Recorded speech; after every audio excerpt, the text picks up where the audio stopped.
নমস্কাৰ প্ৰিয় দৰ্শক সকলোকে স্বাগতম জনাইছো প্ৰাইম শোলৈ আৰু মই পাৰ্থ বৰা বানৰ বিভীষিকা প্ৰিয় দৰ্শক আপোনালোকে দেখিছে আৰু কি কম বৰ্ণাত্যই এতিয়াও যি এক হাহাকাৰ পৰিস্থিতিত সন্মুখীন হ'বলগীয়া হৈছে তাৰ কোনো বৰ্ণনা নাই অবৰ্ণনীয় অকল্পনীয় এতিয়াও এই যি বিভীষিকা কমা নাই যিবোৰ ভিজুৱেল চাইছে হসাকৈ ডিস্টাৰ্বিং কিছুমান ভিজুৱেল চাইছে যি ভিজুৱেলছে আমাৰ অসমবাসীক অনাগত বহুকেইটা দশকলৈ কিন্তু আমনি কৰি থাকিব মন জিলাত এতিয়াও বৰষুণ দি আছে বৰ্ণাত্যই বা বানত প্ৰভাৱিত লোকৰ কিছু লোকক আমি দেখিছো নাৰিকল গছত উঠি প্ৰাণ ৰক্ষা কৰিবলগীয়া হৈছে আমাৰ যিসকল সতীৰ্থই অবিৰতভাৱে সেই অঞ্চলসমূহৰ পৰা বিশেষকৈ চৰাইদেউ শিৱসাগৰৰ যোৰহাট জিলাৰ পৰা মূলতঃ নাজিৰাৰ পৰা কাভাৰেজ দি আছে তেওঁলোকেও যি দৃশ্য বৰ্ণনা কৰিছে সেইয়া কিন্তু সাংঘাতিক এক পৰিবেশৰ সূচনা হৈছে যে তাৰ উপলব্ধি প্ৰতিজন অসমীয়াই মৰ্মে কৰিছে এই মুহূৰ্তত বিভিন্ন মেছেজ আমাৰ হাতলৈ আহিছে যোৱা 5 দিন ধৰি দেও সোম মঙ্গল বুধ আজি বৃহস্পতি 5 দিন ধৰি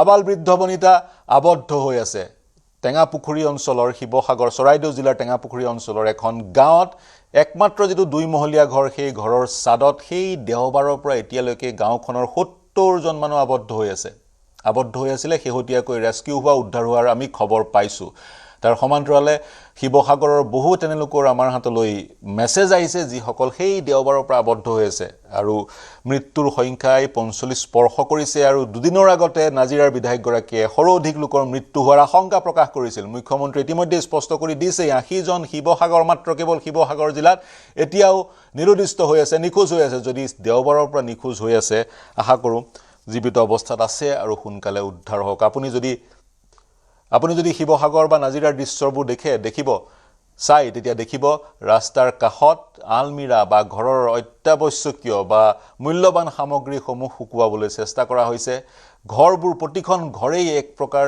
নষ্ট হৈ গৈছে 7-8 ফুট পানী যদি ওপৰলৈ উঠে ঘৰখন বাছি থাকিবনে এনে এক বিভৎস এক পৰিবেশ আৰু যিবোৰ ঘৰৰ পানী শুকাইছে সেইবোৰ ঘৰত 1 ফুট 2 ফুট বুকা পলহ এতিয়া এই যি প্ৰলয়ংকৰী বান বা এই পৰিঘটনা আমি কিয় দেখিলো নাগালেণ্ডৰ বনজিলা ডাৱৰ বিস্ফোৰণৰ কাৰণে আমি দেখিলো নেকি নে অন্য কিবা মানৱ সৃষ্ট কাৰণ আছে নাগালেণ্ডত যোৱা কেই বছৰত 700 বৰ্গ কিলোমিটাৰ 750 বৰ্গ কিলোমিটাৰ যি অৰণ্য সেই অৰণ্য ধ্বংস কৰি পেলোৱা হৈছে যি 4 লেন বনোৱা হল নিৰ্মাণ কৰা হল অসমত সেই 4 লেন নিৰ্মাণৰ প্ৰতি টুকুৰা মাটিৰ চপৰা নাগালেণ্ডৰ পৰা অনা হৈছিল যদি আমি পাহাৰ পৰ্বতৰ সৈতে এনে ধৰণৰ কাম কৰো এনে ধৰণৰ প্ৰলয়ংকৰী পৰিস্থিতি বা বান অবধাৰিত নেকি এনেবোৰ কথা আলোচনা কৰিম আৰু আমাৰ সৈতে সংযুক্ত হ'ব আমাৰ সতীৰ্থসকল আৰু যি সকলক আমি ষ্টুডিওলৈ আজি নিমন্ত্ৰণ কৰিছিলো তেওঁলোকৰ এজনো ষ্টুডিওলৈ আহিব নোৱাৰিলে কাৰণ গুৱাহাটীত বৰষুণ আৰু গুৱাহাটীত বৰষুণৰ পিছত যি এক পৰিবেশৰ সৃষ্টি হৈছে জিএছ ৰোড মহাসাগৰ সদৃশ হৈ পৰিছে সাংবাদিক কলনীৰ সেই ৰাস্তা মহাসাগৰ সদৃশ আৰু যেটো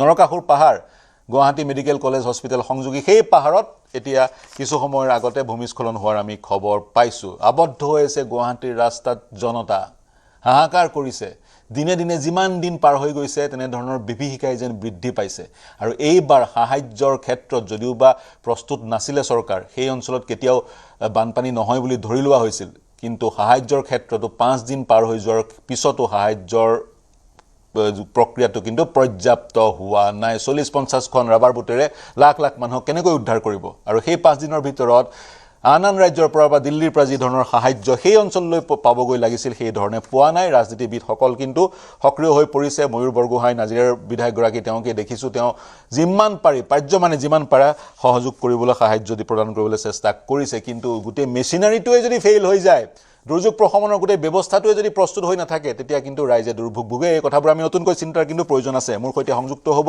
শিৱসাগৰৰ পৰা লাইভত প্ৰদীপ গগৈ মোৰ সতীৰ্থ নাজিৰাৰ পৰা সংযুক্ত হ'ব গৌতম বৰা তিয়কৰ পৰা সংযুক্ত হ'ব দিগন্ত হাজৰিকা নগাঁৱৰ পৰা সংযুক্ত হৈছে ডক্টৰ পাৰ্থজ্যোতি দাস পৰিৱেশ বিজ্ঞানী বিশেষজ্ঞ তেওঁ পানী জলবায়ুৰ দুৰ্যোগ বিষয়ৰ বিশেষজ্ঞ আৰু গুৱাহাটী আৰু ডিব্ৰুগড় বিশ্ববিদ্যালয়ৰ প্ৰফেচাৰ অফ প্ৰেক্টিছ আৰু আমাৰ সৈতে আছে পাৰ্থ মেডি অসম গণ পৰিষদৰ মুখপাত্ৰ আমাৰ সৈতে আছে বিজেপিৰ বিধায়ক চক্ৰধৰ গগৈ সকলো দূৰৰ পৰা আমাৰ সৈতে সংযুক্ত হ'ব ষ্টুডিওত একজনো লোক বা এজনো ব্যক্তি আহিব নোৱাৰিলে মই দিগন্তৰ ওচৰলৈ যাম যদি তিয়কৰ পৰা তেওঁ সংযুক্ত হৈ আছে দিনৰ ভাগত তেওঁৰ সৈতে কথা পাতিছিলো তেওঁ কৈছে পানী বাঢ়িহে আছে যিসকল বৰ্ণাত্য বানাক্ৰান্ত তেওঁলোক কিন্তু ঘৰলৈ যাবগৈ পৰা নাই দিগন্ত আপোনাৰ সৈতে সংযুক্ত হৈছোঁ আপোনাৰ পৰা বানৰ শেহতীয়া পৰিস্থিতি জানি দিনত আপুনি যি প্ৰতিবেদন পঠিয়াইছিলে সেই প্ৰতিবেদন দৰ্শকক দেখুৱাম প্ৰথমতে আপোনাৰ পৰা জানিম বানৰ শেহতীয়া খবৰ কিয়কৰ পৰা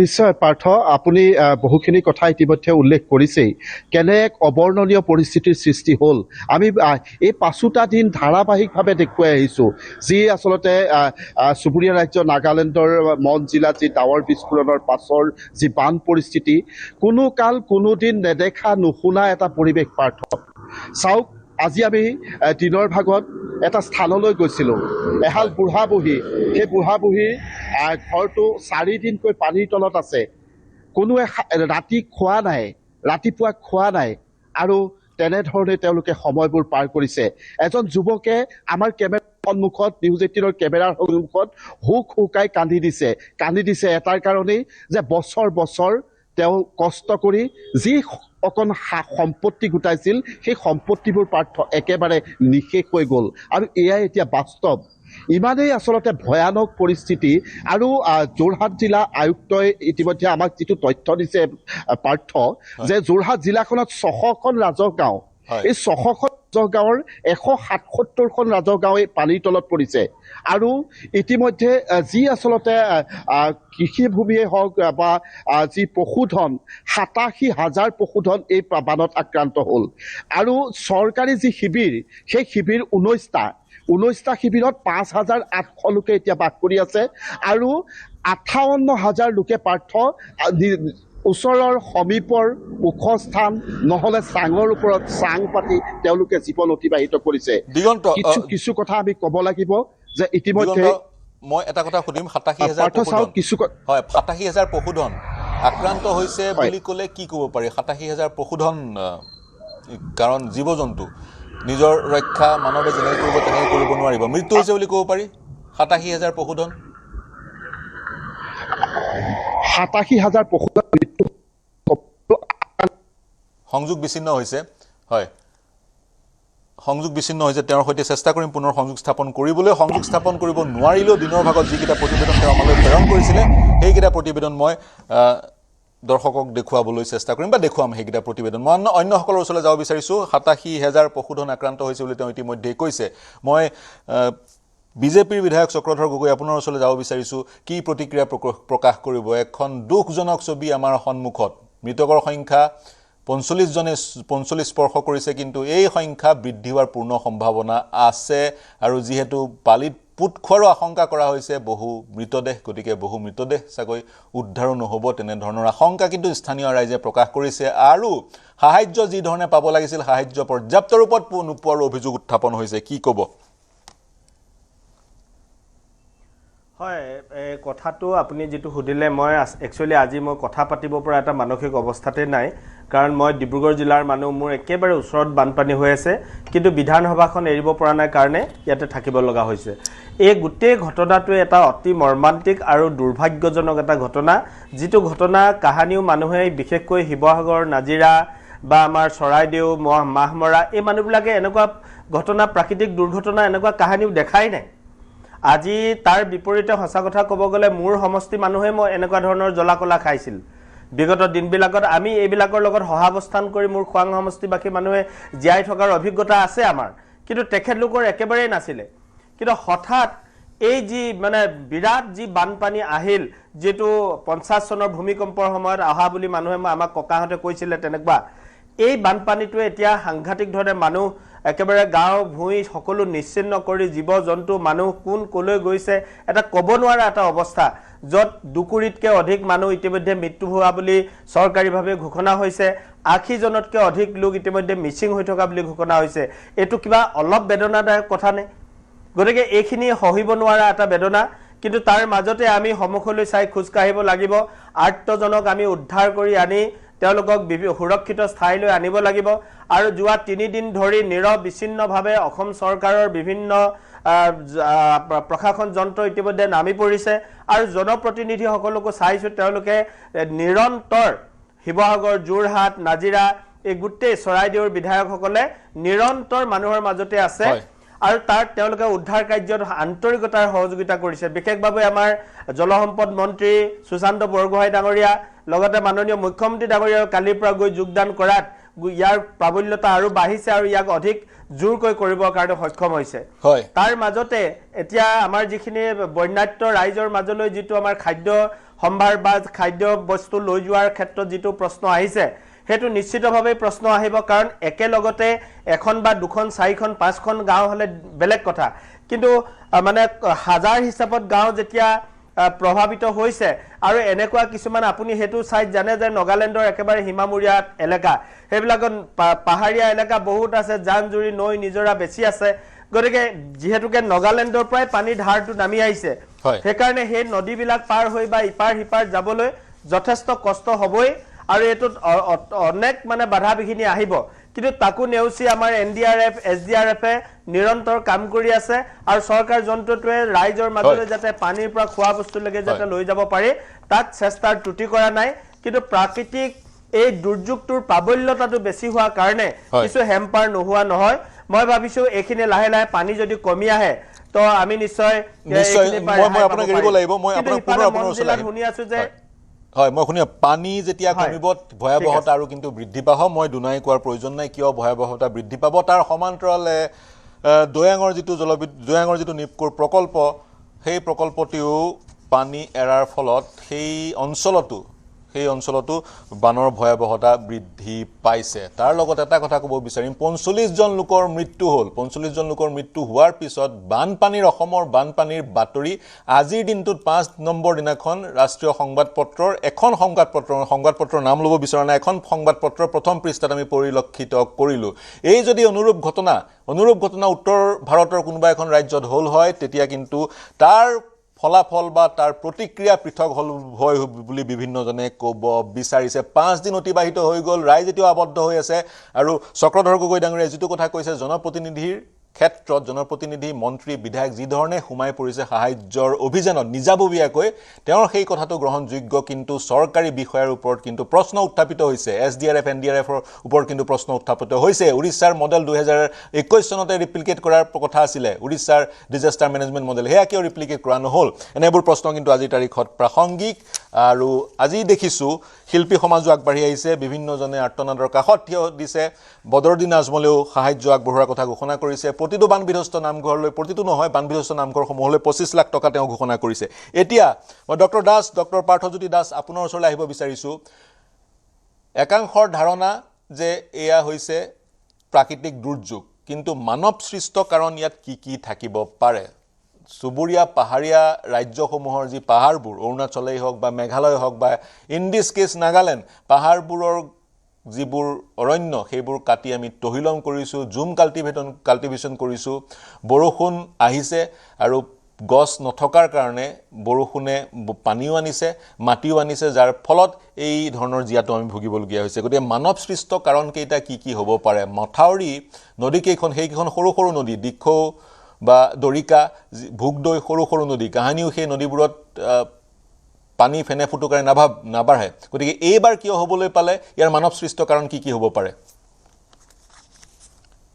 প্ৰথমে মই এই এক অদ্ভুত ধৰণৰ আৰু কেতিয়াও নেদেখা নোপোজা পৰিস্থিতিত উজনি অসমৰ যিসকল লোক পীড়িত হৈছে তেখেতসকলৰ প্ৰতি সহমৰ্মিতা প্ৰকাশ কৰিলোঁ আৰু যিসকলে তেওঁলোকৰ উদ্ধাৰ কাৰ্যত ব্ৰতী হৈ আছে তেওঁলোকৰ প্ৰতিও কৃতজ্ঞতা প্ৰকাশ কৰিলোঁ এই সময়ছোৱা আচলতে আমি যিটো ঘটনা হৈ গ'ল তাৰ ফলত যি নেতিবাচক প্ৰভাৱ মানুহৰ জীৱন জীৱিকাৰ ওপৰত পৰিছে সেইখিনিৰ মোকাবিলা কৰাতহে আমি মূল গুৰুত্ব দিব লাগে কিন্তু এইটোও সঁচা যে এইখিনি সময়তেই আমি কিছু বিশ্লেষণো আমাৰ কৰিব লগা থাকে যেনেকুৱাকৈ আজি আপোনালোকে এইটো এই আলোচনাটোৰ আয়োজন কৰিছে এতিয়া যিখিনি কথা আমি আলোচনা কৰিব খুজিছোঁ সেইটো আলোচনা কৰিলে দুটা লাভ হ'ব এটা হ'ল আমাৰ আৰু বাৰিষাটোৰ আৰু প্ৰায় 2.5 মাহ আছে এই বছৰৰ বাৰিষাৰ এনে ঘটনা অসমত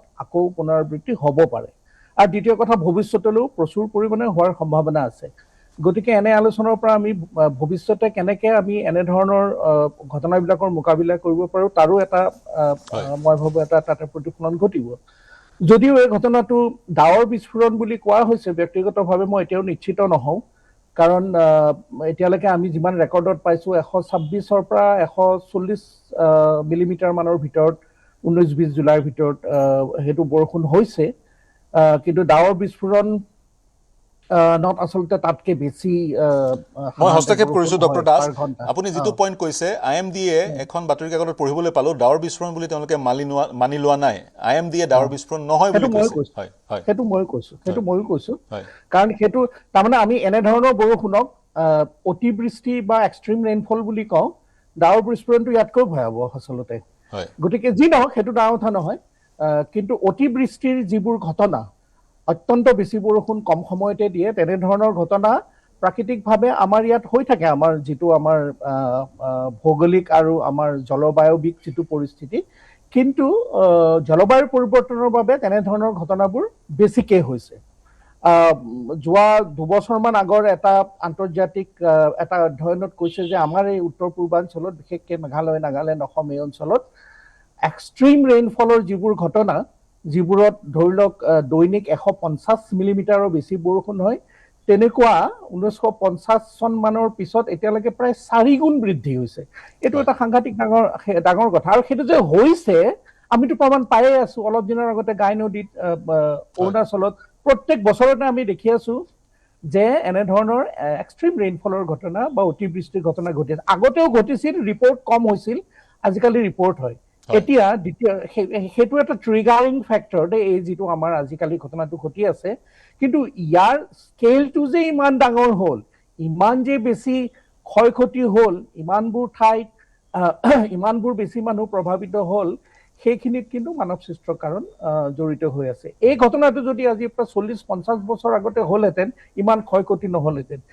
নিশ্চয় তাৰ মূল কাৰণ হ'ল এতিয়া আমাৰ যিবোৰ আমাৰ ফ্লাডপ্ৰ'ন এৰিয়া আছে, সেইবোৰ বা কেচমেণ্ট এৰিয়া আছে, তাত আমাৰ জনসংখ্যা বাঢ়িলে, ডক্টৰ দাস, মানৱ সৃষ্ট কাৰণ যদি আপুনি এটা কয়, মই সেই কাৰণটো গ্ৰহণ কৰি মই আমাৰ সাংবাদিকসকল অপেক্ষা কৰি আছে, বিশেষকৈ বানত প্ৰভাৱিত অঞ্চলৰ পৰা তেওঁলোকৰ ওচৰলৈ যাম। এটা কাৰণ, মানৱ সৃষ্ট এটা কাৰণ মই মূলতঃ ক'ম যে আমাৰ যিটো আপাৰ কেচমেণ্ট এৰিয়াত যিখিনি আমাৰ পাহাৰীয়া অঞ্চল, সেই অঞ্চলতে আমাৰ গোটেই ৱাটাৰ ছেটবিলাক আছে, আমাৰ নদীবিলাকৰ কেচমেণ্ট এৰিয়া অৱশ্যে।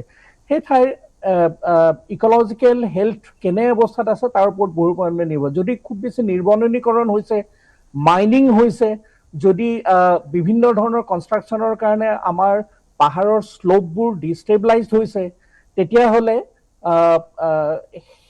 সেইবোৰ কাৰণত কম বৰষুণতেই লেণ্ডশ্লাইড হ'ব পাৰে। আৰু এনেধৰণৰ ঘটনা 2022 চনত ডিমা হাছাও আৰু মণিপুৰত আমি দেখি থৈছোঁ, পৰিলক্ষিত কৰিছিলোঁ। গতিকে সেইটোৰ এটা প্ৰচুৰ সম্ভাৱনা আছে। মই এৰিলোঁ আপোনাক, মই পুনৰ আপোনাৰ ওচৰলৈ যাম। দ্বিতীয়টো কাৰণৰ কাৰণে পুনৰ আপোনাৰ ওচৰলৈ যাম। বন জংঘল আমি ধ্বংস কৰিছোঁ পাহাৰীয়া ৰাজ্যসমূহৰ, সি এক অন্যতম কাৰণ। গতিকে অসম চৰকাৰে ইতিমধ্যে মুখ্যমন্ত্ৰীয়ে কৈছে নাগালেণ্ডৰ সৈতে কথা বতৰা পাতিব। মই এতিয়া বান বিধ্বস্ত অঞ্চল 2 স্থানৰ পৰা মোৰ সাংবাদিক প্ৰথমতে মই আৰম্ভ কৰিছোঁ প্ৰদীপ গগৈ, আপোনাৰ পৰা। আপোনাৰ নিজা ঘৰখন বানত, নিজা ঘৰৰ সামগ্ৰীবোৰ বানত উটি গৈছে, আপোনাৰ পিতৃ মাতৃ অন্য স্থানত আশ্ৰয় ল'বলগীয়া হৈছে। তৎসত্ত্বেও আপুনি বানৰ খবৰবোৰ অসমৰ ৰাইজক আমাৰ যোগেদি, নিউজ 18ৰ যোগেদি দেখুৱাই আছে। এই মুহূৰ্তত আপোনাৰ পৰা জানিব বিচাৰিম, শিৱসাগৰত বানৰ প্ৰভাৱ বৃদ্ধি পাইছে বুলি আমি গম পাইছোঁ। পানীৰ যি মাত্ৰা, সেই মাত্ৰা কমা নাই। শেহতীয়া খবৰ আপোনাৰ পৰা। হয়, শেহতীয়াকৈ এতিয়া সন্ধিয়াৰ ভাগত দিখৌ জলস্তৰ বিপদসীমাৰ 2 মিটাৰ ওপৰে বৈ আছে। সেইদৰে যি দৰিকা নদী, যিখনে আমাৰ শিৱসাগৰ চহৰতো সংহাৰ ৰূপ ধাৰণ কৰিলে, বেতবাৰী মৌজাকে ধৰি বিস্তীৰ্ণ এলেকা প্লাবিত কৰিলে, সেই দৰিকা নদীৰো বিপদসীমাৰ 2 মিটাৰ ওপৰে বৈ আছে। দিনৰ পুৱাৰ ভাগত দৰিকাৰ জলস্তৰ কিছু হ্ৰাস পাইছিলে, কিন্তু বৰ্তমান বাঢ়িয়ে আছে। দিখৌ জলস্তৰ পুৱাৰ ভাগত কিছু হ্ৰাস পাইছিলে, কিন্তু সন্ধিয়া পুনৰ বৃদ্ধি পালে। বৰ্তমান মই যিমান তথ্য লাভ কৰিছোঁ আনুষ্ঠানিকভাৱে প্ৰশাসনৰ পৰা, সেই বিষয়ে কিছু কথা উল্লেখ কৰিব বিচাৰিছোঁ। আমিতো সমগ্ৰ এলেকাত ডুব গৈ আছোঁ, বৰ্তমান সুৰক্ষিত স্থানলৈ আহি সম্প্ৰচাৰ কৰিব লগা হৈছে। এই মুহূৰ্তত আমাৰ হাতত পৰা তথ্য অনুসৰি নাজিৰা যি ৰাজহ চক্ৰ আছে, সেই নাজিৰা ৰাজহ চক্ৰৰ অন্তৰ্গত প্ৰায় 126খন গাঁও ক্ষতিগ্ৰস্ত হৈছে। সেইদৰে সোণাৰী যি এটা পাৰ্ট, শিৱসাগৰ যি অংশৰ ৰাজচক্ৰৰ অন্তৰ্গত সোণাৰ নাজিৰা ৰাজচক্ৰ এলেকাত হয়। সোণাৰী এটা পাৰ্ট পৰিছে, তাত 19খন গাঁও ক্ষতিগ্ৰস্ত হৈ আছে। সেইদৰে আমগুৰি ৰাজচক্ৰ এলেকাত 92খন গাঁও ক্ষতিগ্ৰস্ত হৈছে। ডিমৌ ৰাজচক্ৰত অন্তৰ্গত 27খন গাঁও প্লাবিত হৈছে, এই বানত বিধ্বস্ত হৈছে। সেইদৰে হয়। শিৱসাগৰ ৰাজচক্ৰত 64খন গাঁও প্লাবিত হৈছে। মুঠ 328খন গাঁও এই মুহূৰ্তত বানত ক্ষতিগ্ৰস্ত হৈছে। এয়া শিৱসাগৰ জিলা প্ৰশাসনে দিয়া তথ্য, কিন্তু ইয়াতকৈ অধিক ক্ষতিৰ হোৱা সম্ভাৱনাই বেছি। দ্বিতীয়তে মই উল্লেখ কৰিব বিচাৰিছোঁ যে কৃষিভূমিৰ কথা কৈছোঁ। কৃষিভূমি শিৱসাগৰ জিলা প্ৰশাসনে সদৰি কৰা অনুসৰি এই পৰ্যন্ত প্ৰায় 13,000 হেক্টৰ কৃষিভূমিত সম্পূৰ্ণৰূপে বৰ্তমান বিধ্বস্ত হৈ পৰিছে।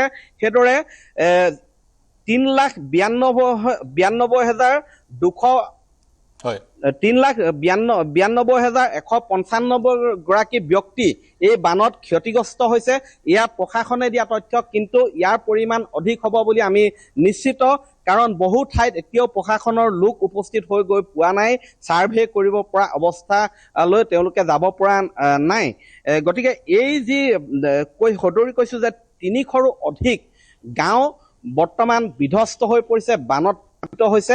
মই এটা কথা সুধিম, 300ৰো অধিক গাঁৱৰ আজি 4 দিন ধৰি 300ৰো অধিক গাঁৱৰ প্ৰদীপ, 300ৰো অধিক গাঁৱৰ ধৰি ল'লো কিমান ঘৰ থাকিব? 3,000 ঘৰ বা বেছি হ'ব, 3,000ৰ পৰা 7,000 ঘৰ। প্ৰতিখন ঘৰেই এক প্ৰকাৰ পানীৰ তলত বুৰ গৈছিল, যিহেতু প্ৰতিখন ঘৰেই এক প্ৰকাৰ ধ্বংস হৈ গৈছে, বাসোপযোগী নোহোৱা হৈ পৰিল প্ৰতিখন ঘৰেই। কি ক'ব? হয়, প্ৰতিখন ঘৰতে বৰ্তমান বিধ্বস্ত হৈ আছে। বানৰ এককাল এবুকু পৰ্যন্ত পানী, কাৰোবাৰ টিঙৰ ওপৰে, ঘৰৰ মুধচৰ ওপৰে পানী বাগৰিছে। মোৰ নিজৰ ঘৰখনতে এককাল পৰ্যন্ত পানী এতিয়াও আছে। আজি 4 দিনত ভৰি দিছে বেতবাৰী মোজা। সেইদৰে আজি শিৱসাগৰ চহৰতো দেখা গৈছে, শিৱসাগৰ চহৰ সম্পূৰ্ণৰূপে বানত প্লাবিত হৈ আছে। আৰু যিবিলাক ঘৰ ইতিমধ্যে ওলাইছিলে, যিবিলাক কিছু নাজিৰা এলেকাত বহু ঘৰ পানীত ডুবিছিলে, কিন্তু বৰ্তমান শুকাইছিলে, কিন্তু সেইবিলাকো অৱস্থা অতি তথৈবচ। সম্পূৰ্ণ একাঠু পৰ্যন্ত ঠায়ে ঠায়ে পলস পৰিছে ঘৰৰ ভিতৰত। গতিকে এই ক্ষয়ক্ষতিবিলাক আছেই। পশুধন বহু উটি গৈছে, সেই হিচাপটো আমি পাম কিছু সময়ৰ পিছতে। বহু পশুধন উটি গৈছে। যিবিলাকে স্বাৱলম্বী হোৱাৰ পথ বাছি লৈছিলে, ফিচাৰী এটা খান্দি, পুখুৰী এটা খান্দি, সেই মাছ সম্পূৰ্ণৰূপে বৰ্তমান গুচি গৈছে। কেৱল মই মৃত্যুৰ মুখত পৰা লোকৰ সংখ্যাই শিৱসাগৰ জিলাত 20 গৰাকীও অধিক হৈছেগৈ। এই তথ্য আৰু বাঢ়িব, কাৰণ প্ৰশাসনে কেতবোৰ তথ্য সদৰি কৰিব পৰা নাই। হয়, মই ল'লোঁ, আপোনাক এৰিছোঁ। আপুনি নিৰাপদ স্থানত থাকক। আৰু আপোনাৰ ঘৰৰ কথা ক'লেই 4 দিন পাৰ হৈ গ'ল। আপোনাৰ নিজৰ ঘৰটো বেতবাৰী মৌজাত, সেই ঘৰটোত এতিয়াও কিমান 4 ফুট পানী এতিয়াও। গতিকে তাৰ পৰাই আমি উপলব্ধি কৰিব পাৰোঁ কিমান ভয়াৱহ আছিল বা কিমান ভয়াৱহ এই বান।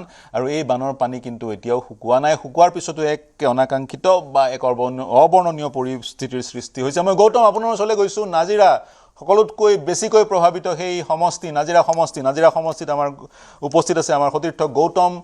তেওঁ আজি 4 দিন ধৰি নাজিৰা সমষ্টিৰ আৰু আন অঞ্চলৰ শিৱসাগৰ, চৰাইদেউ ইত্যাদিৰ পৰা বাতৰি সংগ্ৰহ কৰি আমাক প্ৰেৰণ কৰি আছে। অসমবাসীয়ে দেখি আছে তেওঁৰ যোগেদি নাজিৰাৰ অৱস্থা। আপোনাৰ পৰা জানিব পাৰিম শেহতীয়া খবৰ কি?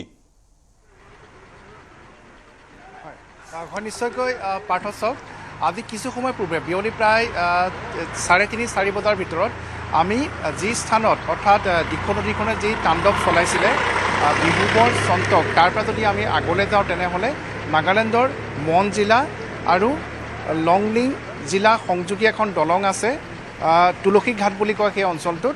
তালৈ গৈছিলোঁ আৰু তালৈ গৈ দেখা পালোঁ যে এটা কথা ওলাই আছিল যে দিখৌ নদীত ব্যাপকভাৱে পুনৰ জলপৃষ্ঠ বৃদ্ধি পাইছে। আমি তাক চাবলৈ নাগালেণ্ডৰ যি স্থানৰ পৰা সেই দিখৌ ওলাই আহিছে, যি স্থানত দিখৌৱে তাণ্ডৱ ৰূপ লৈছিলে যোৱা দেওবাৰে 19 জুলাই তাৰিখে, তালৈ গৈছিলোঁ। কিন্তু আমি দেখা পালোঁ যে দিখৌ নদীৰ জলপৃষ্ঠ বহুত তলত আছে আৰু তাত কোনো জলপৃষ্ঠ বৃদ্ধি হোৱা নাই। 19 জুলাই তাৰিখে যিমান জলপৃষ্ঠ আছে তাতকৈ প্ৰায় 20 ফুট তলেদি আজি দিখৌ নদীখন সেই অঞ্চলেদি বৈ আহিছে চৰাইদেউ তথা শিৱসাগৰ জিলালৈ। গতিকে তেতিয়া আমি ধাৰণা কৰিছিলোঁ যে, আৰু যিটো ভিডিঅ' আছে 19 জুলাই ভিডিঅ' আৰু আজিৰ ভিডিঅ' যদি আপুনি লক্ষ্য কৰে দেখিব যে প্ৰায় 19 ফুট 20 ফুটৰ তফাত।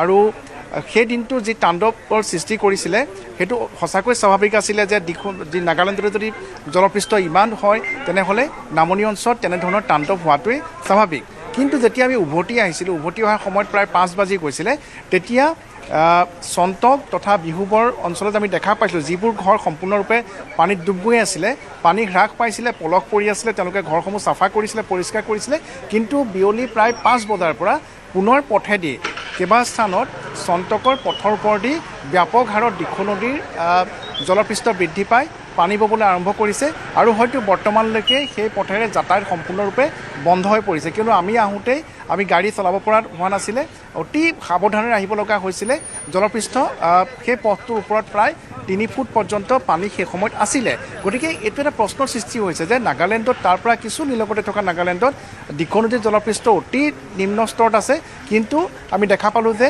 নাজিৰাৰ সন্তক বিহুবৰ অঞ্চলত দিখৌ নদীৰ জলপৃষ্ঠ পুনৰ উফন্দি পুনৰ সেই ঘৰসমূহ বুঢ়াই পেলাবলৈ আৰম্ভ কৰিছে আৰু ইয়ালৈ আহি বিভিন্ন স্থানলৈকে আমি যিটো দেখা পালোঁ যে এই বানপানী বা এই জলপ্ৰলয় স্বাভাৱিক নহয় এই সম্পূৰ্ণৰূপে অভূতপূৰ্ব আৰু ইয়াৰ উৎসটো কি সেই সন্দৰ্ভত কিন্তু অসম চৰকাৰ তথা ভাৰত চৰকাৰে ইয়াৰ উৎসলৈ গৈ বিশেষজ্ঞৰ দল প্ৰেৰণ কৰি ইয়াৰ আঁৰৰ কাহিনীটো উলিওৱা অতিকৈ প্ৰয়োজনীয় হৈ পৰিছে যিহেতু স্বাভাৱিকতে সকলোৱে বৰ্তমান এটাকে মানি আছে যে তাতে নাগালেণ্ডৰ মন জিলাত ডাৱৰ বিস্ফোৰণ ঘটিছিলে কিন্তু ডাৱৰ বিস্ফোৰণৰ প্ৰাবল্য কেনে আছিলে যি স্থানত ডাৱৰ বিস্ফোৰণ ঘটিছিল বুলি কোৱা হৈছে অটিং ভিলেজৰ সমীপত ডাৱৰ বিস্ফোৰণ ঘটিছিল বুলি কোৱা হৈছে সেই অটিং ভিলেজলৈও আজিৰ পৰা কেইবছৰমান পূৰ্বে মই বাতৰি সংগ্ৰহৰ বাবে গৈছিলোঁ গতিকে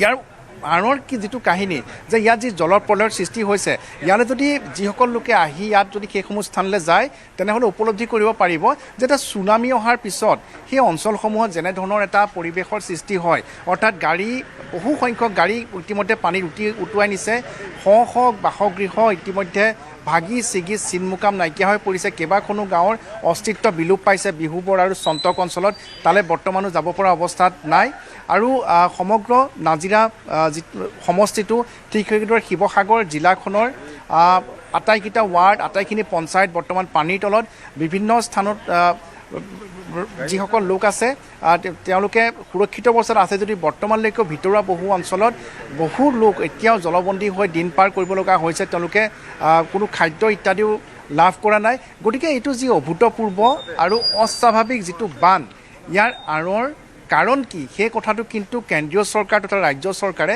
বিশ্লেষণ কৰি মই পুনৰবাৰ কৈছোঁ নাগালেণ্ডৰ সেই স্থানলৈ যোৱাটো অতিকৈ প্ৰয়োজনীয় হৈ পৰিছে আৰু আমি যিটো বাতৰি সংগ্ৰহ আজি কৰিবলৈ গৈছিলোঁ তাত দেখা পাইছিলোঁ যে দিখৌ নদীখন নাগালেণ্ডৰ যিটো স্থানত আমি কৈছিলোঁ যে তুলসী ঘাটৰ পৰা এটা কেঁকুৰিলৈ নদীখন আৰু ওপৰলৈ গৈছে তাৰ পৰা বৈ আহিছে সেই স্থানত এটা পাহাৰত ব্যাপক ভূমিস্খলন হৈছিলে ভিডিঅ' ফুটেজত দেখিলে গম পাব পাৰি যে সেই এটা প্ৰকাণ্ড পাহাৰৰ বিভিন্ন স্থানৰ ভূমিস্খলন হৈ এক বৃহৎ অংশ সেই পাহাৰটো গাৰ পৰা খহি পৰাৰ তাত চিন স্পষ্ট হৈ আছে গতিকে তাত যে কিবা এটা ডাঙৰ ভূতাত্ত্বিক পৰিৱৰ্তন ঘটিছে বা তেনেধৰণৰ ঘটনা সংঘটিত হৈছে গতিকে গৌতম আপোনাক মই অকণমান ৰখাইছোঁ অপেক্ষা কৰিবলৈ অনুৰোধ জনাম আৰু পিছৰ পৰা আপোনাৰ ওচৰলৈ আহিলে আপোনাৰ পিছফালে যিসকল লোক আছে তেওঁলোকৰ মন্তব্য ল'ব বিচাৰিম আপুনি তেওঁলোকৰ মন্তব্য ল'ব গতিকে ভূতাত্ত্বিক কিবা এটা ঘটনা ঘটিছিলে আৰু ডাৱৰ বিস্ফোৰণ আৰম্ভণিৰ পৰা কৈ আছিলোঁ আজিও ডাৱৰ বিস্ফোৰণ বুলি কৈছোঁ কিন্তু এতিয়া IMDয়ে বাতৰি কাকতত পঢ়িবলৈ পালোঁ ডাৱৰ বিস্ফোৰণ নহয় বুলি কৈছে পৰিৱেশবিদ ডক্টৰ পাৰ্থজ্যোতি দাসেও ডাৱৰ বিস্ফোৰণ এয়া হ'ব নোৱাৰে বুলি কৈছে যদি ডাৱৰ বিস্ফোৰণ নহয়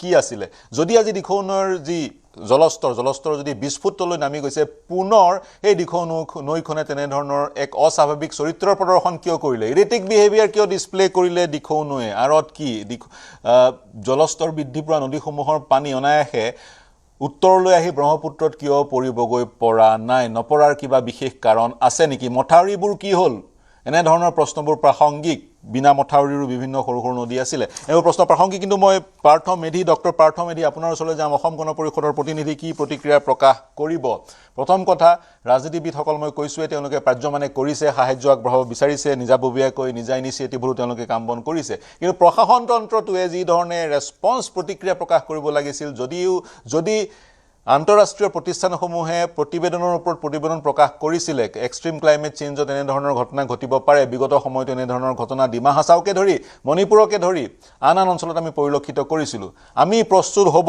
লাগিছিল নে নাই বিশেষকৈ প্ৰশাসন যন্ত্ৰটো প্ৰস্তুত হৈ থাকিব লাগিছিল নে নাই?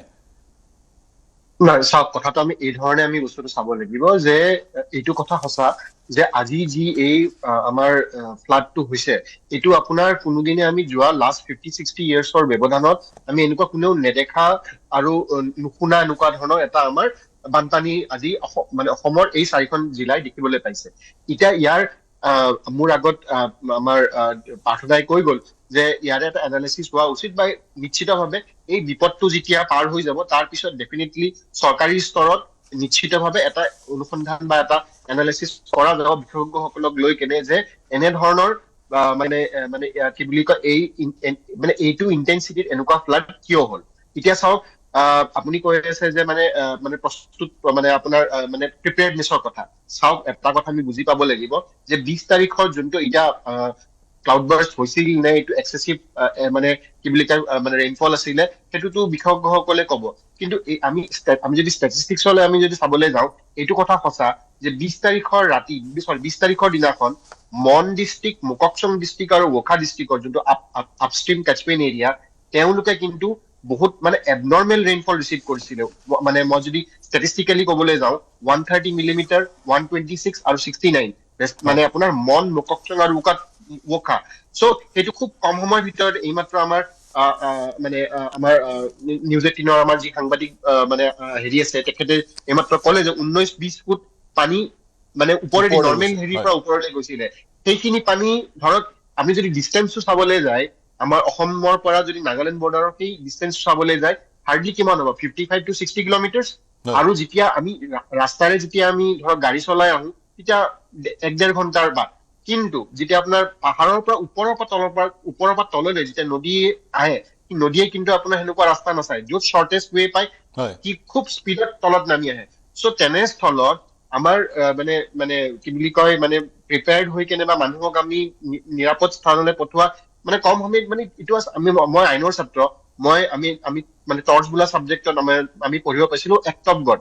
দিছ is a pure case of act of God, য'ত নেকি ধৰক আমি মানে কি বুলি কয় মানে কোনো চৰকাৰ বা কোনো চৰকাৰক আপুনি জগৰীয়া কৰিব নোৱাৰে যে চৰকাৰে হেৰি কৰা নাই। কিন্তু আপুনি চাওক, আফটাৰ দিছ ফ্লাড কি ধৰণে যুদ্ধকালীন মানে হেৰি লৈ প্ৰিপেয়াৰ্ডনেছ লৈ এতিয়া আমাৰ এই চৰকাৰখনৰ, মই চৰকাৰ বুলি নকওঁ, চৰকাৰ বেচৰকাৰ সকলোৱে আমি মিলি জুলি কেনে আমি চেষ্টা কৰি আছো যে কি ধৰণে আমি এই বিপদত পৰা আমাৰ নিজৰ মানুহখিনি, এই 4খন ডিষ্ট্ৰিক্টৰ মানুহখিনিও আমাৰ নিজৰ মানুহখিনি যিখিনি আজি এই বিপদত আছে, আমি তেওঁলোকক সহায় কৰিবলৈ চেষ্টা কৰিছো। আমাৰ দলৰ ফালৰ পৰা, অসম গণ পৰিষদৰ দলৰ পৰা নেতা কৰ্মীকে ধৰি কেনে এটা বৃহৎ সজাতি দল এটা আমি অলৰেডি আমি যুঁজা কৰি আছো। আমি মানে এই বানপীড়িত মানুহখিনিক আমি সহায় কৰিবলৈ আমি নিশ্চিতভাৱে আমি আগুৱাই যাম। হয়, আগুৱাই যাব। আৰু 5 দিন হৈ গ'ল, সোনকালে যাওক, পৰিকল্পনা কৰক। নিশ্চিত তাতে আমাৰ বিধায়ক 5 days দেওবাৰৰ পৰা আৰম্ভ হৈছে। আমাৰ বিধায়ক তাতে আছেই, তাতে অন গ্ৰাউণ্ড তেওঁ কাম কৰি আছে। আমি গুৱাহাটীৰ পৰাও আৰু আমি সংগ্ৰহ কৰি আমি যাবলৈ ওলাইছো। ইয়াৰ লগতে মই আৰু এটা কথা ক'বলৈ খোজো যে চাওক, এই এক্সেপশ্যনেল ৰেইনফলৰ পিছত এতিয়া ৰেস্কিউ অপাৰেশ্যন চলি আছে, ফ্লাড ৱাটাৰ ৰিচিভ কৰাৰ পিছতো এটা পৰিস্থিতি আহি পৰিব। সেইখিনি সময়ৰ কাৰণে আমি প্ৰিপেয়াৰ্ড, আমাৰ চৰকাৰখন আমি প্ৰিপেয়াৰ্ড হয়, মেডিকেল ফালৰ পৰা আৰম্ভ কৰি যিখিনি আমি মানে উদ্ভৱ হ'ব পাৰে সেইটো কাৰণে আমি প্ৰিপেয়াৰ্ড। আৰু আমি ক'ব খুজিছো যে যাতে ফিউচাৰত এনেধৰণৰ পৰিস্থিতি উদ্ভৱ হলেও যাতে আমি মানে আগৰ পৰা প্ৰিপেয়াৰ হৈ থাকিব পাৰো, সেইটো কাৰণেও এটাই কথা, দুৰ্যোগ প্ৰশমনক আমি বিকেন্দ্ৰীকৰণ কৰিবই লাগিব। গাঁৱৰ যুৱক যুৱতীক আমি প্ৰশিক্ষণ দিবই লাগিব, যাতে গাঁৱৰ যুৱক যুৱতীসকল বা তেনেধৰণৰ ভালনাৰেবল এৰিয়াত থকা যুৱক যুৱতীসকল ভিক্টিমৰ পৰা লাইফ ছেভাৰলৈ ৰূপান্তৰ হয়। উৰিষ্যাত যি কৰা হৈছিলে জিৰ' কেজুৱেলিটি মডেল, সেই জিৰ' কেজুৱেলিটি মডেল আমি অসমতো অৱলম্বন কৰিব লাগিব। এইটো এটা ডাঙৰ শিক্ষা। কিন্তু দুখৰ বিষয়, প্ৰশাসনক এই শিক্ষাটো প্ৰদান কৰিবৰ কাৰণে এই মুহূৰ্তলৈকে 45 জন লোকে প্ৰাণৰ আহুতি দিলে আৰু সেই সংখ্যাটো বৃদ্ধি হোৱাৰ পূৰ্ণ আশংকা কৰা হৈছে। এতিয়া কিমানলৈকে বৃদ্ধি হয় সেয়া সময়ত গম পোৱা যাব। কিন্তু নিঃসন্দেহে এই সংখ্যা বৃদ্ধি হোৱাৰ যি ভয়াৱহতাৰ যিটো চাইজ, সেই চাইজৰ পৰা বৃদ্ধি হোৱাৰ পূৰ্ণ আশংকা কৰা হৈছে। মই চক্ৰধৰ গগৈ ডাঙৰীয়া আপোনাৰ ওচৰলৈ আহিছোঁ। আমি কৈয়ে আছোঁ ভয়াৱহতাৰ কথা, বা সকলোৱে আমি লাগি পৰিছোঁ, যিমান নাজিৰা কাজিয়া আমাৰ সকলোৰে প্ৰয়োজন, সকলো আগবাঢ়ি গৈছোঁ। এতিয়া পানী শুকোৱাৰ পিছত আন এক ভয়াৱহ ছবি আমাৰ সন্মুখত ফুটি উঠিব। গতিকে তাৰ কাৰণে প্ৰস্তুত হোৱাটো খুবেই প্ৰয়োজন। কি ক'ব? বৰ্তমান বানটো চলি থকাৰ সময়ত যিটো বিভীষিকা, সেইটো এটা বেলেগ বিভীষিকা। আৰু বানৰ পিছৰ বিভীষিকাটো আৰু এটা বেলেগ ধৰণৰ বিভীষিকা এতিয়া আমি বান হোৱাটোতো হৈ গ'ল যিটো হৈ গ'ল সেইটো নোহোৱা কৰিব নোৱাৰি এই মুহূৰ্তত পিছৰ পৰ্যায়ত আমি বেলেগ বেলেগ ধৰণৰ বিশ্লেষণ হ'ব আলোচনা হ'ব ক'ত কি হ'ল নহ'ল এটা কথা ঠিক যে বানপানীটো যে এবাৰ যিটো তাতে বানপানী হ'ল এই বানপানীটো যে অভূতপূৰ্ব এটা অস্বাভাৱিক কাৰণ আছে সেইটো নিশ্চিত কাৰণ ক্লাউড বাৰ্ষ্ট নোহোৱাকৈ যদি গুৱাহাটী নিচিনা চহৰত ইমান পানীৰ ঢল নামিব পাৰে তেতিয়াহ'লে সেই অঞ্চলত ইমান পানী হোৱাৰ কাৰণটো কি হ'ব পাৰে নিশ্চয় কিবা এটা অস্বাভাৱিক কাৰণ হৈছে গতিকে এই অস্বাভাৱিক কাৰণটো পিছত চৰকাৰে নিশ্চয় উদ্ভাৱন কৰিব আৰু মাননীয় মুখ্যমন্ত্ৰী ডাঙৰীয়া এই ক্ষেত্ৰত আগভাগ লৈছে তেখেতে সিদিনা মিডিয়াটো প্ৰকাশ কৰিছে এতিয়া কথা হ'ল বানপানী শুকোৱাৰ পাছত তাত মানে যিখিনি এফেক্টেড লোক আছে বন্যাক্ৰান্ত যিসকল লোক সেইসকলক সৰ্বতো প্ৰকাৰে খোৱা বোৱাখিনিতো আমি দিব লাগিবই তাৰ উপৰিও ৰোগ ব্যাধিৰ পৰা মানুহখিনিক কেনেকৈ ৰক্ষা কৰিব পাৰি মেডিকেল যিটো এছিষ্টেন্স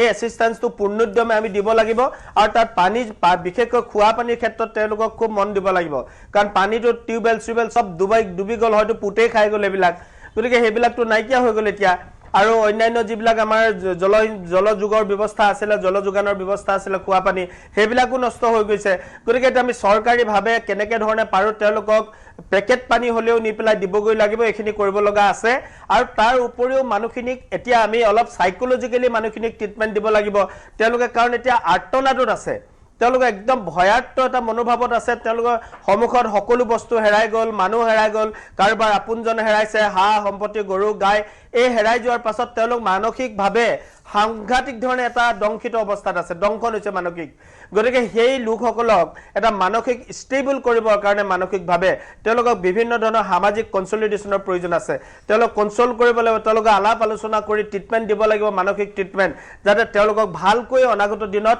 এটা জীয়াই থকাৰ এটা আমি পৰিৱেশ দিব পাৰোঁ গতিকে এই ক্ষেত্ৰত বন্যাক্ৰান্ত হোৱাসকলৰ লগত নোহোৱা মানুহখিনিয়েও আন্তৰিকতাৰে সহযোগ দি জিলা বুলি কথা নাই সকলো ৰাজ্যখনৰ বিভিন্ন ঠাইৰ পৰা গৈ তেখেতলোকক যাতে সহায় কৰে মই এইটো অসমবাসীক আহ্বান জনাইছোঁ কাৰণ এতিয়া সেই অঞ্চলটোত যথেষ্ট মানে সাধনৰ অভাৱ ঘটিছে গতিকে সাধনখিনি তাত পুৱাই দিবৰ কাৰণে আমি বিভিন্ন জিলাৰ পৰা যাব লাগিব গতিকে ইয়াত অসমবাসীয়েও কিছু দায়িত্ব লোৱাৰ প্ৰাসংগিকতা আছে আৰু প্ৰয়োজনীয়তা আছে হয় মই ল'লোঁ আপোনাৰ পইণ্টটো মই ডক্টৰ পাৰ্থ জ্যোতি দাস আপোনাৰ ওচৰলৈ গৈছোঁ এতিয়া কাৰণকেইটা আপুনি আমাৰ মোৰ সতীৰ্থ গৌতমে যি ব্যাখ্যা আগবঢ়ালে দিখৌনৈ তেওঁ চাই আহিছেগৈ সেই অঞ্চলত নাগালেণ্ড অসম সীমান্তত আৰু তেওঁ দেখিছে দিখৌনৈ সেইদিনাখন 20 জুলাই তাৰিখে বহুত ওপৰ দি বৈ আছিল 20 ফুট ওপৰ দি বৈ আছিল অতিৰিক্ত 20 ফুট কমি গ'ল তাৰ পিছতো অস্বাভাৱিক এক চৰিত্ৰ দিখৌ নদীয়ে কিয় প্ৰদৰ্শন কৰিলে বুলি ভাবে ইৰেটিক বিহেভিয়াৰ এই সৰু সৰু নদীবোৰে কিয় প্ৰদৰ্শন কৰিছে বুলি আপুনি ভাবে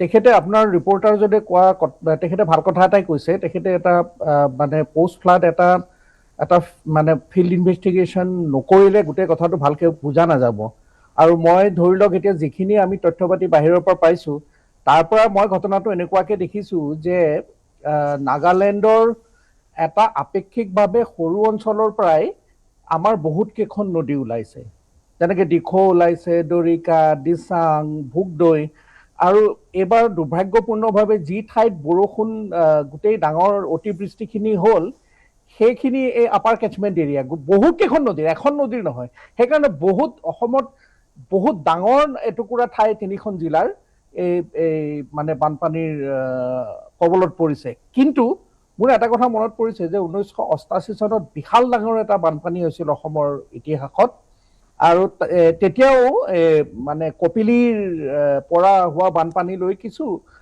বিতৰ্কৰ সৃষ্টি হৈছিল তেতিয়া কিন্তু আসাম এছেম্বলিৰ পৰা এটা এছেম্বলি টিমক চৰকাৰীভাৱে পঠোৱা হৈছিল তদন্তৰ কাৰণে তাত বিভিন্ন এক্সপাৰ্ট বা এইবিলাক আছিল গতিকে মই ভাবোঁ এই ক্ষেত্ৰতো যিহেতু কথাটো ওলাইছেই এটা এছেম্বলিয়ে যদি টিম পঠায় কাৰণ আমাৰ Assam state disaster management authority বা অন্যসকলে যিটো আমাৰ ৰেগুলাৰ ৰুটিন ইভেলুৱেশ্যন কৰিবলৈ সেইটো কৰিব কিন্তু আমাৰ সদন কমিটি এখন যদি থাকে তেতিয়াহ'লে বহুত নতুন তেওঁলোকে পাব্লিক হিয়াৰিং কৰে বহুত নতুন ঘটনা ওলাই পৰিব সেইটো এটা আৰু তাতে যদি বিজ্ঞানী বা আমাৰ এক্সপাৰ্টসকলকো লয় তেতিয়াহ'লে টেকনিকেল এনালিচিছ এটাও সেইটো সম্ভৱ হ'ব মই দ্বিতীয় কথা এটা উল্লেখ কৰিব লাগিব এতিয়া আপুনি কৈছিলে যে দ্বিতীয় কাৰণ এটা মই দুটাই মানে কাৰণ বহুত আছে মই ইমানটো সময় নাই মই দেখিছোঁ যে এটা সেই গোটেই কেচমেণ্ট এৰিয়াটো খুব প'ৰ ইক'লজিকেল হেল্থ তাত বহুত বেছি নিৰ্বননীকৰণ হৈছে মাইনিং হৈছে আমি নাজানাকৈ আন কিবা এক্টিভিটিও হ'ব পাৰে এটা নদী বান্ধো থকাৰ কথা কৈছোঁ মই খুব নিশ্চিত নহয় যে সেইটো কিমান দূৰলৈকে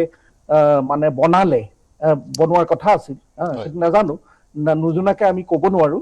কিন্তু তলত আমাৰ যিটো বিভীষিকা হ'ল তাত আমি যিটো স্বাভাৱিকভাৱে মানে আমি জানোৱেই, কিন্তু আমি দেখাও পাইছোঁ বহুতকেইটা মাথাউৰি ভাঙিছে। চাওক, আমাৰ যিটো অসমৰ বান ব্যৱস্থাপনা সেইটো মাথাউৰি নিৰ্ভৰ। মাথাউৰিয়ে ৰাখে, মাথাউৰিয়ে মাৰে। সেইকাৰণে মানুহৰ মাথাউৰিৰ লগত সম্পৰ্কটোৱে তেনেকুৱা, মানে মানুহে মাথাউৰিৰ ওপৰত অগাধ বিশ্বাস স্থাপন কৰে যে মাথাউৰিটো থকালৈকে আমাৰ একো নহয়, তেনেকুৱা ধৰণৰ। গতিকে আমাৰ এতিয়া তাৰমানে আমাৰ কথা হ'ল যে যিহেতু সম্পূৰ্ণ মাথাউৰি নিৰ্ভৰ, আৰু আমাৰ যিমানবোৰ ডাঙৰ বানপানী হৈছে এতিয়া হঠাৎ বেছিভাগতে দেখা পাব যে ডাঙৰ বানপানীবিলাকত বেছি সংখ্যক মাথাউৰি ভাঙিছে। তাৰমানে মাথাউৰি ভাঙাৰ কাৰণে বহুত ঠাইত বানপানীটো হৈছে। এতিয়া মাথাউৰি কিয় ভাঙে ইত্যাদি ইত্যাদি সেইটো এটা সম্পূৰ্ণ বেলেগ ধৰণৰ কথা। গতিকে আমি আশা কৰিব পাৰোঁ যে যিবোৰ পুৰণা মাথাউৰি আছে সেইবিলাকৰ এটা খুব ভালকৈ এটা ৰিস্ক এছেছমেণ্ট কৰক অসম চৰকাৰে। অসমত প্ৰায় 5,000 কিলোমিটাৰ মাথাউৰি আছে, ভাৰতৰ ভিতৰত আটাইতকৈ বেছি, আৰু প্ৰায় 31 লাখ হেক্টৰমান আমাৰ ঠাই, আমাৰ মুঠতে বানপ্ৰৱণ এলেকা অসমত যিমান আছে তাৰ প্ৰায় আধামান ঠাই মাথাউৰিৰ দ্বাৰা সুৰক্ষিত, প্ৰটেক্টেড।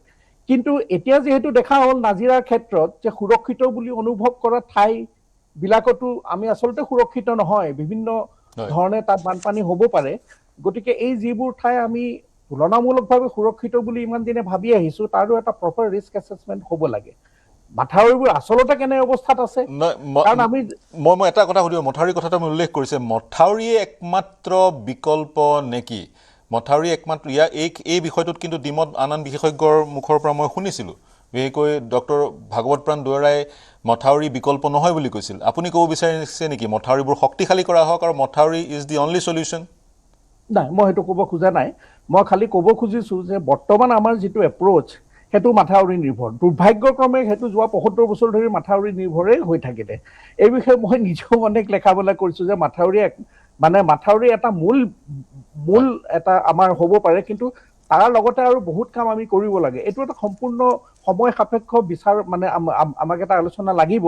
এতিয়া আমাৰ সন্মুখত বহুত উদাহৰণ আছে, নেদাৰলেণ্ডৰ উদাহৰণ আছে, বাংলাদেশৰ উদাহৰণ আছে, আনকি কিছু পৰিমাণে আমাৰ পশ্চিমবংগ আৰু উত্তৰ প্ৰদেশ আৰু বিহাৰৰো উদাহৰণ আছে, য'ত মাথাউৰি বনোৱাৰ উপৰিও অন্যান্য যিবোৰ অগাঁথনিগত নন ষ্ট্ৰাকচাৰেল কিছুমান উপায় লৈ মানুহৰ আপুনি বানপানী বন্ধ কৰিব নোৱাৰো, আমি বৰষুণো বন্ধ কৰিব নোৱাৰো, বানপানী বন্ধ কৰিব নোৱাৰো, কিন্তু বানপানীৰ পৰা হোৱা ক্ষয় ক্ষতি আমি বন্ধ কৰিব পাৰোঁ। যেনে এই ক্ষেত্ৰত, এনেকুৱা ধৰণৰ ক্ষেত্ৰত যদি আমি কিছু সময়ৰ আগেই যদি আমি সেইটো ফৰকাষ্ট কৰিব পাৰোঁ, কিছু সময়ত আমি আৰ্লি ৱাৰ্ণিং দিব পাৰোঁ, অন্ততঃ 2 ঘণ্টা 3 ঘণ্টাৰ ভিতৰত আমি আগতে দেখা পাইছোঁ যে মানুহে বহুখিনি ধন সম্পত্তি সেইবোৰ ৰক্ষা কৰিব পাৰে। গতিকে আপুনি মাথাউৰি বনোৱাৰ লগতে সেইবোৰ ষ্ট্ৰং কৰিব লাগিব। মই ললো মই এটা বিৰতি লোৱাৰ সময় হয়, নহ'লে কোনো উপায় নাই, বৰষুণ আহিবই। আৰু যিহেতু ক্লাইমেট চেঞ্জ হৈছে, আমি ক্লাইমেট চেঞ্জৰ সৈতে সহাৱস্থান কৰিব লাগিব, কাৰণ ক্লাইমেট চেঞ্জ ইৰিভাৰ্চেবল। আগতে 50 বছৰ আগতে যি ধৰণৰ আমাৰ জলবায়ু আছিল সেই জলবায়ুলৈ আমি ঘূৰি যাব নোৱাৰোঁ, কাৰণ ইতিমধ্যে আমি যি অনিষ্ট কৰিবলগীয়া আছিল মানৱে সেই অনিষ্ট কৰিলোঁ। এতিয়া যি আমাৰ হাতত আছে সেয়া ৰক্ষা কৰোঁ আৰু সহাৱস্থান কৰোঁ, আৰু নিজকে সুৰক্ষিত কৰি ৰাখিবলৈ প্ৰকৃতিক অনিষ্ট নকৰাকৈ যি পদক্ষেপ আমি ল'ব লাগে সেই পদক্ষেপবোৰ আমি গ্ৰহণ কৰা উচিত। বালি মাফিয়া বন্ধ হ'ব লাগে, কয়লা মাফিয়া বন্ধ হ'ব লাগে, পাহাৰ খনন বন্ধ হ'ব লাগে। সেইবোৰ বন্ধ হ'লে এক পৰ্যায়লৈ চাগৈ আমি সকাহ পাম। এটা বিৰতি ল'ম, বিৰতিৰ পিছত মই পোনে গৌতমৰ ওচৰলৈ যাম। গৌতমৰ পৰা প্ৰাৰম্ভিক মন্তব্য লৈ বা তেওঁৰ সৈতে যিসকল লোক সংযুক্ত হৈ আছে তেওঁলোকৰ মন্তব্য লৈ তেওঁক বিদায় দিম। তাৰপিছত আন সকলৰ ওচৰলৈ শেষৰটো মন্তব্যৰ কাৰণে যাম। ল'ম এটা বাণিজ্যিক বিৰতি, শীঘ্ৰে ঘূৰি।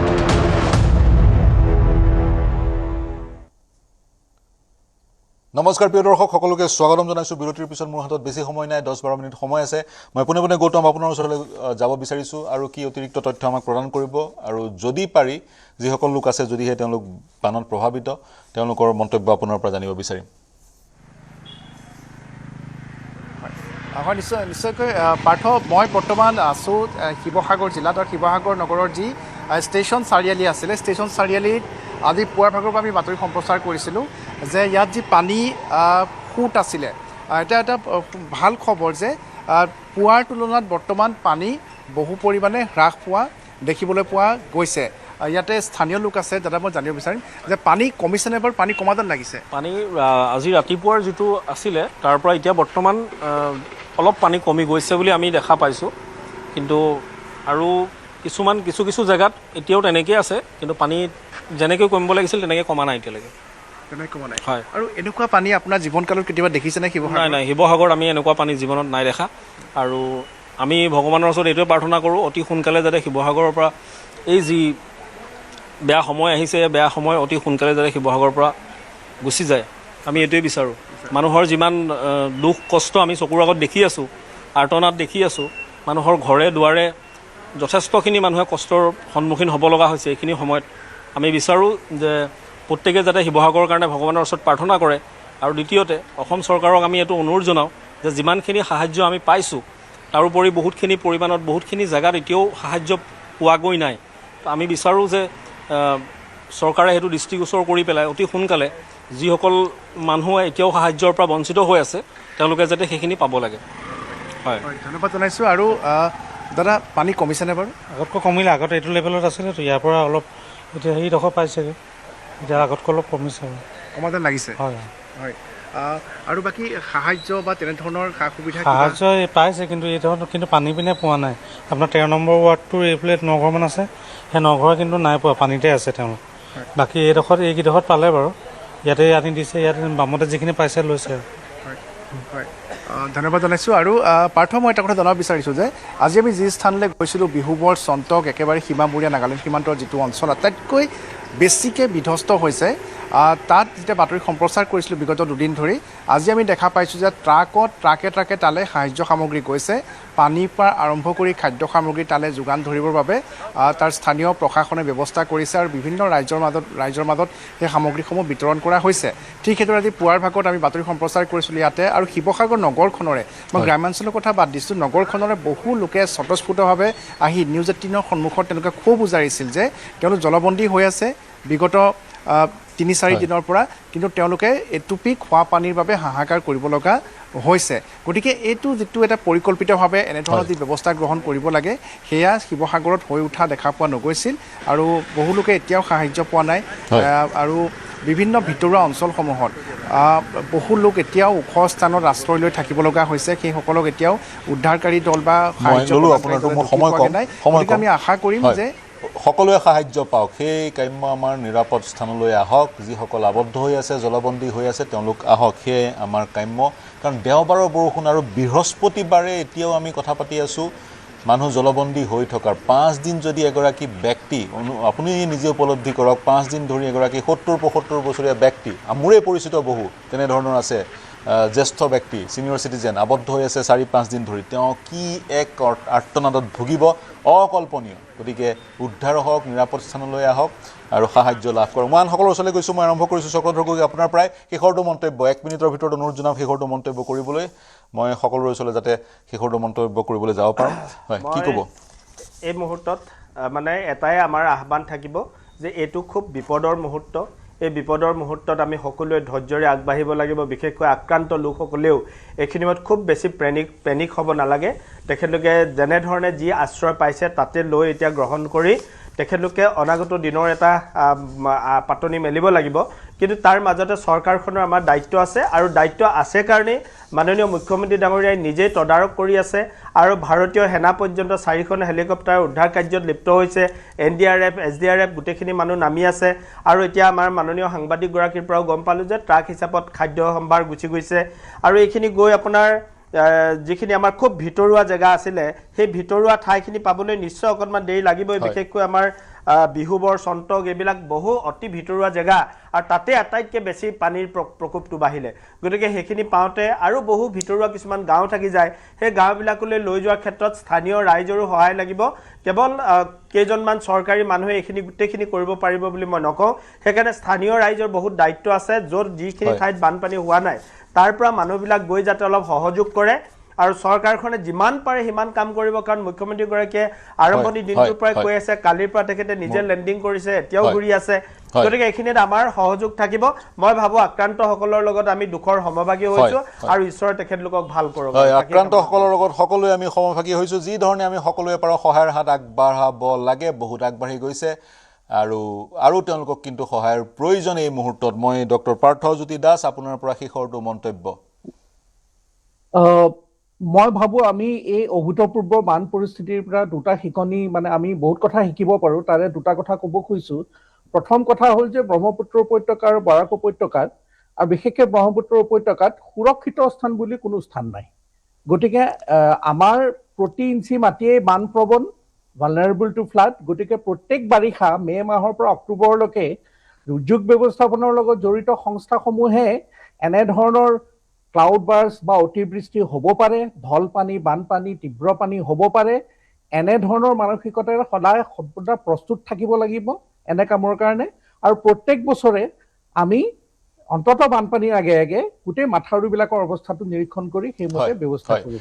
আৰু এটা উপলব্ধি মোৰ লাইফ স্কিল বাধ্যতামূলক কৰিব লাগে, সাঁতোৰ ইত্যাদি বাধ্যতামূলক আমাৰ যুৱ প্ৰজন্মৰ বা ছাত্ৰ ছাত্ৰীৰ কাৰণে কৰিব লাগে। কাৰণ পাৰ্থজ্যোতি দাসে কৈছে অসমত কোনো জেগাই নিৰাপদ নহয়, সকলো জেগাত বানপানী হ'ব পাৰে। সেই ধৰণেৰে আমাৰ জলবায়ু পৰিৱৰ্তন হৈছে। ডক্টৰ পাৰ্থ মেধি, আপোনাৰ পৰা শেষৰটো মন্তব্য। হয়, শেষৰ মন্তব্য হিচাপে মই এইটো কথাই ক'ব খোজো যে মই আপোনালোকৰ চেনেলৰ মাধ্যমেৰে গোটেই অসমবাসী ৰাইজক মই আহ্বান জনাব খোজো যে চৰকাৰী পক্ষই এইটো নিশ্চিতভাৱে তেওঁলোকে মানে কি বুলি কয় ৰিহেবিলিটেশ্যনৰ কাৰণে, ৰেস্কিউৰ কাৰণে কাম কৰি আছে। কিন্তু আমাৰ সমগ্ৰ অসমৰ ৰাইজে সকলো একেলগে একলগ হৈ আমি আগবাঢ়ি আহো আৰু আমি একেলগে কি ধৰণে আমি মানে আমাৰ এই বানাক্ৰান্ত মানুহখিনিক আমি সহায় কৰিব পাৰো, তেওঁলোকক মানে এই বিপদৰ পৰা বিপদমুক্ত কৰিব পাৰো, তাৰ কাৰণে আমি আগবাঢ়ি আহিব লাগিব। মই এটা সৰু এক্সাম্পল এটা দিব খোজো।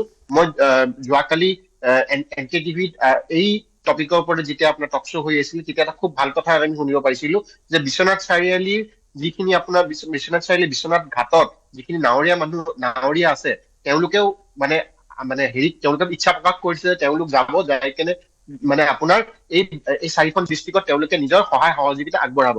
ঠিক তেনেদৰে যদি অসমৰ সকলো স্থানে প্ৰান্তে মানুহখিনি যদি আগবাঢ়ি আহে, আমি ভাবো আমি একেলগ হৈ কেনে আমি এই বিপদৰ সময়তো আমি বানৰ বিষয়ে পৰিচিত ইণ্ডিজিনিয়াছ নলেজ যিসকল লোকৰ আছে ধেমাজি জিলাৰ বা লখিমপুৰ জিলাৰ যিসকল বানৰ সৈতে অভ্যস্ত, সেইসকল লোকক আমি নিয়োজিত কৰাৰ কিন্তু আইডিয়াটো খুবেই ভাল। বিশ্বনাথ ঘাটৰ যিসকল নাৱৰ সৈতে জড়িত বা ৰিভাৰ ট্ৰেন্সপৰ্টেশ্যনৰ সৈতে জড়িত, তেওঁলোক যাবলৈ ওলাইছে, ইচ্ছা প্ৰকাশ কৰিছে, খুবেই সুন্দৰ কথা। আন যিসকল অভিজ্ঞ লোক তেওঁলোকো গৈ সহায় হাত আগবঢ়াব লাগে।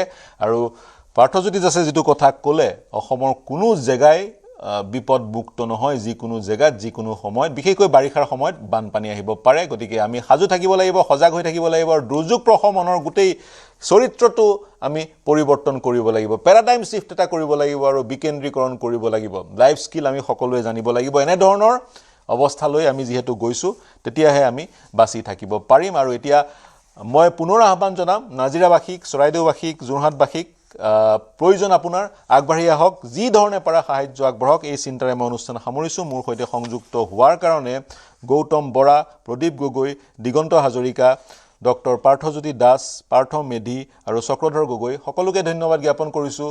এই চিন্তাৰে অনুষ্ঠান সামৰিছোঁ। প্ৰিয় দৰ্শক, শুভৰাত্ৰি।